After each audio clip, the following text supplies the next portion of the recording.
ಸಖತ್ ಖಾರ ಬಣ್ಣ ಮತ್ತು ರುಚಿ ಆಚಿ ಚಿಲ್ಲಿ ಪೌಡರ್. ಉದ್ಯಮಿಯ ಮೇಲೆ ಏರ್ ಗನ್ನಿಂದ ಫೈರಿಂಗ್ ಪ್ರಕರಣಕ್ಕೆ ಸಂಬಂಧಪಟ್ಟಂತೆ ಇದೀಗ ಆರೋಪಿಯನ್ನ ಬಸವನಗುಡಿ ಪೊಲೀಸರು ಬಂಧಿಸಿದ್ದಾರೆ. ಆರೋಪಿ ಅಫ್ಜಲ್ನನ್ನ ಬಂಧಿಸಿ ಪೊಲೀಸರು ವಿಚಾರಣೆಯನ್ನ ನಡೆಸುತ್ತಿದ್ದಾರೆ. ಶೂಟಿಂಗ್ ಪ್ರಾಕ್ಟೀಸ್ ಮಾಡುವ ಸಂದರ್ಭದಲ್ಲಿ ಗನ್ನಿಂದ ಶೂಟ್ ಆಗಿದೆ. ವಾಕ್ ಮಾಡ್ತಿದ್ದ ರಾಜ್ ಗೋಪಾಲ್ ಮೇಲೆ ಗುಂಡು ಬಿದ್ದಿರತ್ತೆ. ಬಸವನಗುಡಿ ಠಾಣೆಯಲ್ಲೂ ಕೂಡ ಈ ಒಂದು ಪ್ರಕರಣ ದಾಖಲಾಗಿತ್ತು. ಆರೋಪಿಯನ್ನ ಬಂಧಿಸಿ ವಿಚಾರಣೆಯನ್ನ ನಡೆಸ್ತಾ ಇದ್ದಾರೆ ಪೊಲೀಸರು.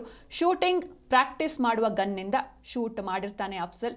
ಆತನ ಫ್ಲಾಟ್ನಲ್ಲಿ ಕಿಟಕಿ ಬಳಿ ಟಾರ್ಗೆಟ್ ಇಟ್ಟು ಫೈರಿಂಗ್ ಪ್ರಾಕ್ಟೀಸ್ ಮಾಡ್ತಾ ಇದ್ದ. ಈ ವೇಳೆ ಗುರಿ ತಪ್ಪಿ ವಾಕ್ ಮಾಡ್ತಾ ಇದ್ದ ರಾಜಗೋಪಾಲ್ಗೆ ಈ ಗುಂಡು ಬಿದ್ದಿರತ್ತೆ. ದಿನಾಂಕ 10/12/2025 ಸಾಯಂಕಾಲ ಸುಮಾರು 7:40 ಗಂಟೆಗೆ ರಾಜಗೋಪಾಲ್ ಬಿನ್ ಲೇಟ್ ದಾಸಪ್ಪ ಇವರು ಸಾಯಂಕಾಲ ಪಾರ್ಕಲ್ಲಿ ವಾಕ್ ಮಾಡುವಾಗ ಅವರಿಗೆ ಒಂದು ಶಾರ್ಟ್ ಅಂದರೆ ಏರ್ಗನ್ ಟೈಪ್ ಶಾರ್ಟ್ ಬಂದು ಅವರಿಗೆ ತಲೆ ಹಿಂಭಾಗದಲ್ಲಿ ಗಾಯ ಆಗಿರೋ ಬಗ್ಗೆ ದಿನಾಂಕ 11/12/2025 ದೂರನ್ನು ನೀಡಿದರು.